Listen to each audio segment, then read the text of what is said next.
இன்னைக்கு நாம ஒரு இந்தோனேஷியன் ஹாரர் ஃபிலிம் பத்தி தான் பார்க்க போறோம். இந்தியால பேய் ஓட்டுற பிசினஸ்ல நீங்க எல்லாம் வெத்து எங்க தாத்தா தான் கெத்துன்னு நாம நினைக்கலாம். பட் நமக்கு அந்த சீன் எல்லாம் இல்ல. ஏன்னா நமக்கு இந்தோனேஷியாவை பத்தி தெரியாது. அவங்க பேய் ஓட்டுறதுக்கு PhD பண்ணி காலேஜ் யூனிவர்சிட்டின்னு பயங்கரமா கட்டி வச்சிருக்காங்க. ஆனா நம்ம ஆளுங்க பேய் ஓட்டுறது அமாவாசை பௌர்ணமின்னு கையில ஒரு கயிறோட முடிஞ்சிரும். இப்படியே இந்தோனேஷியாக்காரங்க பேய் ஓட்டுறதுக்குன்னு எந்தெந்த ப்ராசஸ் எல்லாம் இருக்குதோ எல்லா ப்ராசஸும் தனித்தனி கோர்ஸா போட்டு சப்ஜெக்டா பிரிச்சு டீடைல்ஸா எடுத்து ஒவ்வொன்றையும் ஃபில்மா எடுத்து ரிலீஸ் பண்ணிருக்காங்க. அவ்வளோ பைத்தியம் அவங்களுக்கு. அதனால இந்த மூவிலையும் அற்புதமான விசித்திரமான ஆச்சரியமான பேய் ஓட்டுற ஒரு டைப்பை பார்க்க போறோம். ஃபில்மோட நேம் செப்ரினா. இது 2018ல ரிலீஸ் ஆன ஃபிலிம். ஃபிலிம் ஸ்டார்ட் பண்ணதும் இந்த மாயாங்கிற லேடியை காட்டுவாங்க. இந்த மாயாக்கு இப்பதான் கொஞ்ச நாள் முன்னாடி தாம் தூம்னு கல்யாணம் முடிஞ்சிருக்குது. இவங்க ஹஸ்பண்டோட நேம் எய்டின். சொன்ன மாதிரியே தான் இவங்களுக்கு இப்போ ரீசெண்டா தான் மேரேஜ் முடிஞ்சிருக்குது. அதனால தெரியும் இல்ல ரீசன்ட் மேரேஜ் பரிதாபங்கள் எல்லாம் அந்த சோன்லயே இவங்க ரெண்டு பேரும் அப்படியே திரியிற மாதிரி காட்டுவாங்க.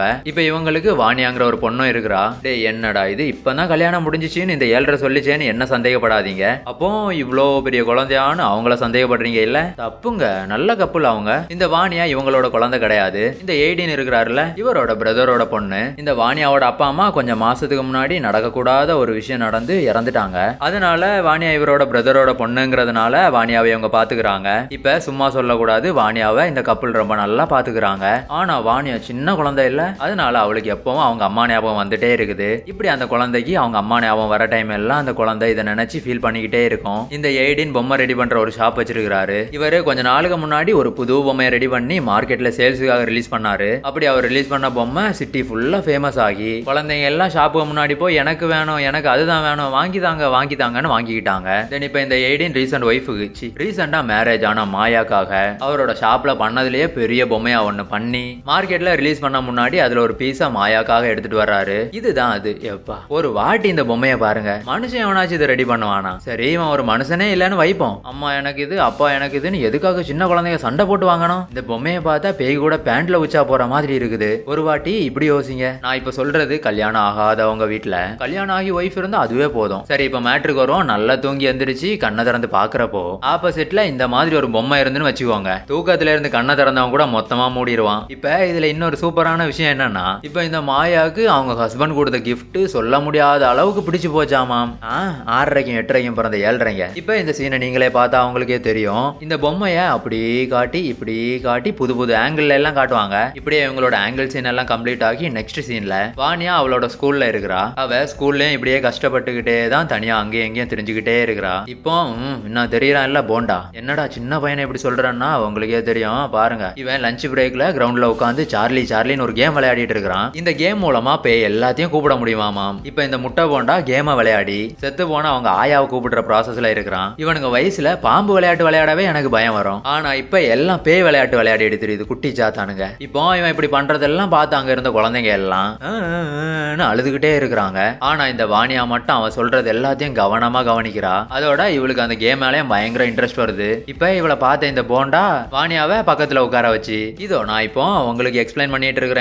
இதே மாதிரி அவன் வாணியாக்கு எக்ஸ்பிளைன் பண்றான். இவன் இப்ப என்ன சொல்றான்னா, இந்த கேமை விளையாடி நாம ஒரு ஆன்மாவை இங்க கூப்பிடணும்னா இறந்து போனாங்க இல்ல அவங்களுக்காக பிரார்த்தனை பண்ணணும். அப்படி நாம பிரேயர் பண்றப்போ இறந்து போனவங்களோட ஆன்மா பிரேயருக்காக ஃபீல் பண்ணி ரிட்டர்ன் இந்த உலகத்துக்கே வரும். இப்படி அதை சொல்லிட்டு இருக்கிறப்போ அப்புறம் என்ன சொல்றான்னா, இதை பண்றப்போ ஒரு ஆண்ட்ராய்டு ஆப் கூட கிடைக்கும். அந்த ஆப்பை யூஸ் பண்ணி பேய் வந்துருச்சா இல்லையான்னு கண்டுபிடிச்சிக்க முடியும். இந்த ஆப் ஆண்ட்ராய்டுல மட்டும் இல்ல ஆப்பிள்லயும் இருக்குது. பிளே ஸ்டோருக்கு போனா கூகுள்காரன் பயங்கரமா இதை ப்ரோமோட் பண்றான். அதனால எல்லாருக்கும் இது கிடைக்கும். இப்ப இதெல்லாம் கேட்ட வாணியா இந்த கேமை அந்த போண்டா கிட்ட டே இந்த கேமை எனக்கு ஒரு நாள் மட்டும் கடனா தருவியான்னு கேட்டதும் சரி நைட்டு ஃபுல்லா பேய் கூட பேசு, ஆனா காலையில ஆனா கொண்டு வந்துடணும் அப்படின்னு கட் அண்ட் ரைட்டா பேசி கொடுக்குறான். இப்ப நம்ம வாணியா இந்த கேம் போர்டை வீட்டுக்கு கொண்டு வந்து பெட்ல உட்காந்து அவங்களோட அம்மாவை கூப்பிட ட்ரை பண்றா. இப்படியே வாணியா ட்ரை பண்ணிட்டே இருக்கிற டைம் கொஞ்ச நேரத்துக்கு பிறகு அந்த போர்ட்ல எஸ்ன்னு காட்டுது. அப்படின்னா இங்க ஒரு ஆன்மா வந்துட்டுங்கிறத காட்டுறதுக்காக தான் அந்த எஸ் ஆமாம். இப்ப வாணியா அவங்க ஆப்பிள் எடுத்து ஆப்பை ஓபன் பண்ணி ஆன்மா இங்க வந்துடுச்சா இல்லையான்னு செக் பண்றா. இப்படியே இவ பார்த்துட்டே இருக்கிறப்போ அங்க சடனா ஆன்மாக்கு பதிலா ஆன்டி வர்றாங்க. அதான் மாயா தெரியும் இல்ல. இப்ப இந்த மாயா சின்ன குழந்தை வாணியாவ என்ன பண்ற இன்னும் தூங்கலையான்னு படுக்க சொல்லி பாட்டி நிலால வட சுட்ட கதையை சொல்லி தூங்க வைக்காம அவங்க ஹஸ்பண்ட் கொடுத்த 7:30 பொம்மைய வாணியா பக்கத்துல படுக்க வச்சு நல்லா தூங்குன்னு சொல்லி அங்க இருந்து கிளம்புறாங்க. இப்ப இந்த மாதிரி ஒரு பொம்மை பக்கத்து வீட்டுல இருக்குதுன்னு தெரிஞ்சாலே எனக்கு தூக்கம் வராது. அப்படிப்பட்ட ஒன்ன இந்த சின்ன குழந்தைகிட்ட வச்சுட்டு போறாங்க. இப்ப இந்த வாணியாவும் அந்த பொம்மையோட நிம்மதியா தூங்குது. இப்போ கொஞ்ச நேரத்துக்கு பிறகு அந்த பொம்மை வாணியாவை பாக்குற மாதிரி கண்ணு அப்படியே திருப்புற மாதிரி காட்டுவாங்க. இப்போ ஏன்டா இப்படி எல்லாம் பண்ணுதுன்னா ரியலாவே இங்க ஒரு ஆன்மா வந்துடுச்சு. அந்த ஆன்மாவும் இந்த பொம்மைக்குள்ளதான் இருக்குது. இப்படி ஒரு பொம்மை பொம்மைய வீட்டுல வச்ச ஆன்மா வேற எங்க போகும்? இப்ப இங்க வந்ததுல இந்த நாளும் கம்ப்ளீட் ஆகிடுச்சு. தென் நெக்ஸ்ட் டே நம்ம மாயா அவங்களோட வேலையெல்லாம் பார்த்துட்டு இருக்காங்க. அந்த டைம் இந்த பொம்மை ஒரு பிளேஸ்ல இருந்து இன்னொரு பிளேஸ்க்கு போயிட்டே இருக்குது. இது கம்முன்னு ஒரு இடத்துல இருந்தாலே இதை பார்க்க முடியாது.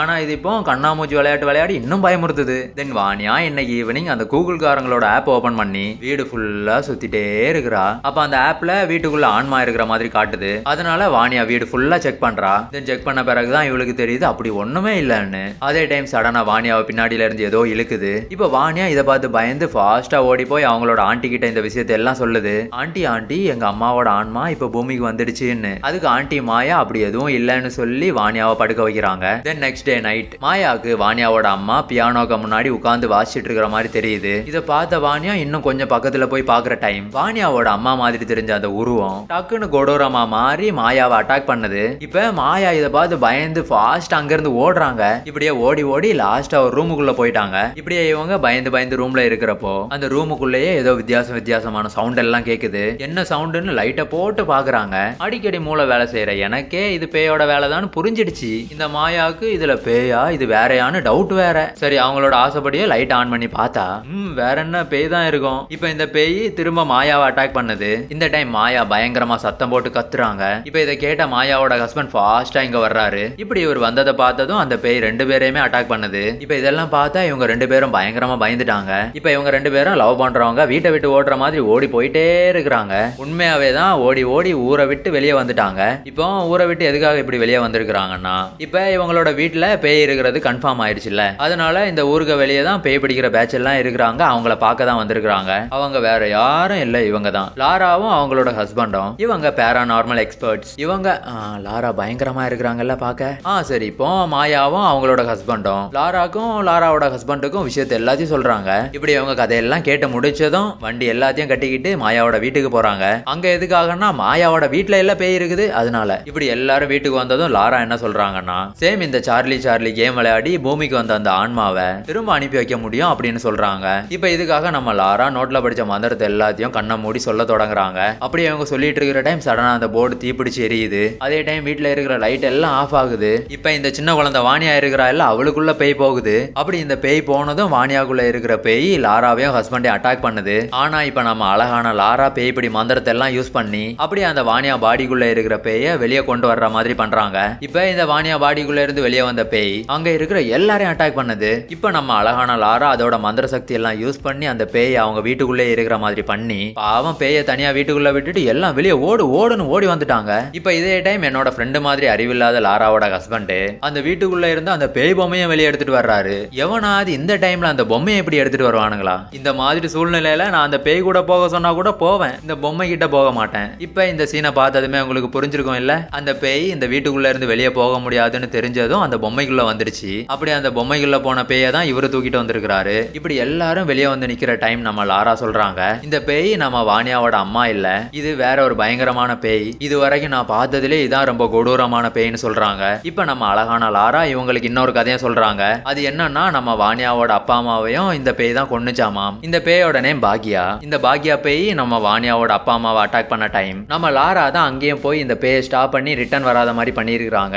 அது எப்படி அந்த டைம் பண்ணாங்கன்னா லாராவோட ஹஸ்பண்ட் இமயமலையில இருக்கிறப்போ பயங்கரமான பவர் இருக்கிற ஒரு கத்தி கிடைச்சிருக்குது. இவருக்கு அது எப்படி கிடைச்சதுன்னா ஏதோ பாபாஜி குகையில இருக்குதுன்னு எடுத்துட்டு வந்திருக்கிறாரு. அந்த கத்தியை வச்சுதான் அந்த டைம் நம்ம லாரா அந்த பேயை ஸ்டாப் பண்ணி இருக்கிறாங்க. இப்போ அதே கத்தியை வச்சுதான் இந்த பேயை கொல்ல முடியும்னு சொல்றாங்க.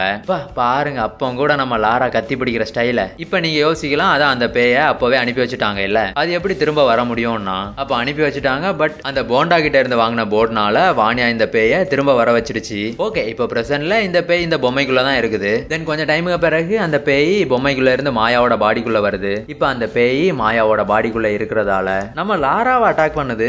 ஏழ்ற போய் நம்ம லாரா என்ன பண்ணுச்சு? பாவம் அவங்களோட வேலையை அவங்க பண்ணாங்க, அது தப்பா? இதுக்கு தான் இந்த பேய்ங்கனால எனக்கு பிடிக்காது. ஆனா இப்ப நம்ம லாரா விடுமா, அவங்களோட பவர் எல்லாத்தையும் யூஸ் பண்ணி மாயாவோட பாடியில இருக்கிற அந்த பேயை வெளியே விரட்டுறாங்க. ஆனா இந்த பேய் மாயாவோட பாடியை விட்டு போகாம வீட்டுக்கு ஹால்ல மாயாவோட பாடியை படுக்க வச்சு ஒரு கதை சொல்லுது. நான் ஒன்னும் வேணும் நீங்க வரல, இந்த 7.5 மனுஷங்க தான் அது இதுன்னு ஒவ்வொரு கேமா கண்டுபிடிச்சு விளையாடி என்ன கூப்பிடுறாங்க. உண்மையை சொல்லணும்னா நானாவே ஃபர்ஸ்ட் டைம் வாணியாவோட அப்பா அம்மாவை கொல்றதுக்காக வரல, என்ன இந்த மாதிரி தான் மனுஷங்க கூப்பிட்டாங்க. இப்ப நமக்கு ஒரு பிளாஷ்பேக்கை காட்டுவாங்க. அப்படின்னா இந்த பேய் எப்படி வந்துங்கிறதுக்காக இது முன்னாடி நடந்த விஷயம். ஏடின் தெரியும் இல்ல, மாயாவோட ஹஸ்பண்ட். ஓ மாயா ஞாபகம் இருக்குதுல்ல, ஏடினோட ஒய்ஃப். இப்ப இந்த 7.5 ஏடினுக்கு ஒரு பிரதர் கூட இருந்திருக்கிறாரு. அந்த காலத்துல ஏடினோட அப்பாவுக்கு ஒரு பெரிய பொம்மை ரெடி பண்ற ஒரு ஷாப் இருந்திருக்குது. அந்த ஷாப்ல எப்பவும் ஏடினும் அவனோட பிரதரும் புது புது பொம்மை எல்லாம் ரெடி பண்ணுவாங்க. அப்படி இவங்க 2 பேரும் ரெடி பண்ணி காட்டுற பொம்மையில ஏடினோட அப்பாவுக்கு எப்பவும் ஏடினோட பிரதர் பண்ற பொம்மை தான் பிடிக்கும். ஏடின் பண்றது அவருக்கு எப்பவும் பிடிக்காது. இந்த 7.5 பண்ற பொம்மைங்க எல்லாம் தெரியும் இல்ல, பேய் ஓட்டுறது அடுத்தவன் தூக்கத்துக்கு எடுக்கிற மாதிரி கண்ட கர்மத்தை எல்லாம் பண்ணா எவனுக்கு பிடிக்கும்? சேம் அதனால அவங்க அப்பாவுக்கும் எப்பவும் பிடிக்காது.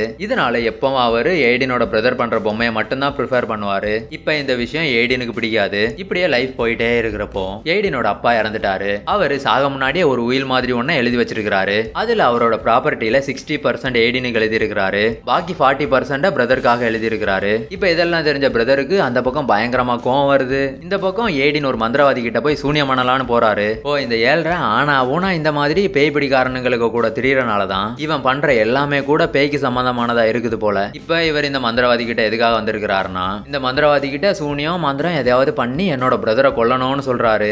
ஏண்டா இப்படின்னா, இவருக்கு கிடைச்ச 60% போதாதான் மொத்தமா வேணுமா. இவருக்கு 100% மொத்தமா வாங்கி அந்த கம்பெனி ஃபுல்லா பேய் பொம்மை பண்றதுதான் இந்த 7.5யோட ஒரே கனவு. அதனால இப்போ இந்த மந்திரவாதி பாக்கிய வாங்குறதுக்காக பாக்கியா பேய கூப்பிடுறாரு. அச்சச்சோ, நான் வேற இதெல்லாம் தெரியாம அந்த பேயை திட்டேனே. பாவம் அதுக்கு மேல எந்த தப்புமே இல்லங்க. பாவம் அதுக்கு பாட்டு கிடைச்ச சாப்பிட்டுக்கிட்டு ஏதோ சுடுகாட்டுல பாய விரிச்சு படுத்து தூங்கிட்டு இருந்திருக்குது. அப்படி தூங்கிட்டு இருந்தத வேலை வெட்டி இல்லாத இந்த 7.5 விடாம டார்ச்சர் பண்ணி இப்படி எல்லாம் பண்ணா அது மட்டும் என்ன பண்ணும், பைத்தியம் பிடிச்சி எல்லாவனையும் கொண்டுட்டு தான் தெரியும். அதனாலே அந்த மந்திரசாவி மந்திரவாதி கூப்பிட்டதும் டபக்குன்னு வந்துருச்சு. அப்படி வந்த பேய் ஏடினோட பிரதரோட பாடிக்குள்ள போக ட்ரை பண்ணுது. ஆனா பாவம் இவரோட கொரட்ட சவுண்ட் கேட்க முடியாம பக்கத்துல படுத்து இருக்கிற அவரோட ஒய்ஃபோட பாடிக்குள்ள போகுது.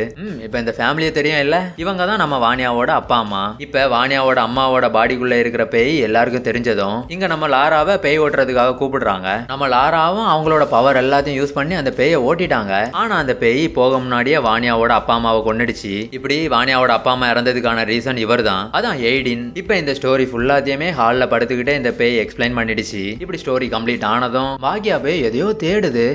என்னமானதுக்கு இப்ப அதுக்கு ஒரு ஸ்ட்ராங் பாடி தேவையாம். 7.5 இதுகிட்ட போய் எவனாச்சு ஏதாவது வேணுமான்னு கேட்பானா. இப்ப இது இருக்கிற மாயாவோட பாடி வீக்கா இருக்கிறதுனால எய்டினோட பாடி வேணுமா. இப்படியே நம்ம பார்த்துட்டு இருக்கிற டைம் ஃபாஸ்டா எய்டினோட பாடிக்குள்ளே வந்துடுச்சு. இப்ப இந்த பேய் எய்டினோட பாடிக்குள்ள இருந்து எல்லாரையும் அட்டாக் பண்ணுது. இது இப்படி பண்றப்போ நம்ம லாராவோட ஹஸ்பண்ட் இவர் இதெல்லாம பண்ணி இந்த பாடியில இருந்து இந்த பேயை வெளியே கொண்டு வர்றாரு. இப்ப அந்த பேய் அதோட ஒரிஜினல் ஃபார்ம்ல இருக்குது. இப்ப இந்த பொம்மை மாதிரி தெரியுது இல்ல, இந்த பொம்மை தான் இப்ப நம்ம அழகான லாரா இங்க கத்தியும் கையுமா தெரியுது. அப்படின்னா இதான் அந்த இமயமலையில இருந்து எடுத்துட்டு வந்தாங்கல்ல அந்த கத்தி. தென் நம்ம லாரா அந்த பேயை கண்டுபிடிச்சு அட்டாக் பண்றாங்க. ஹிமாலயால இருந்து எடுத்துட்டு வந்த கத்திங்கிறதுனால அது ரொம்ப பவர்ஃபுல். அதனால அதை வச்சு குத்துறப்போ அந்த பேய் மொத்தமா காலியாற மாதிரி காட்டுறாங்க.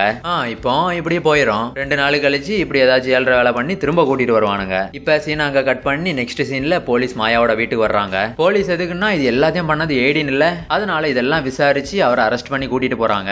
நான் மட்டும் போலீஸா இருந்திருக்கணும், இந்த பொம்மை இவன் கண்டுபிடிச்ச டைமே இவனை ஜெயில பிடிச்சு போட்டிருப்பேன். நெக்ஸ்ட் சீன்ல வாணியாவும் மாயாவும் பயங்கர ஹாப்பியா வீட்டுல இருக்கிற மாதிரி காட்டுவாங்க. கட் பண்ணி இந்த பக்கம் நம்ம அழகான லாராவை காட்டுவாங்க.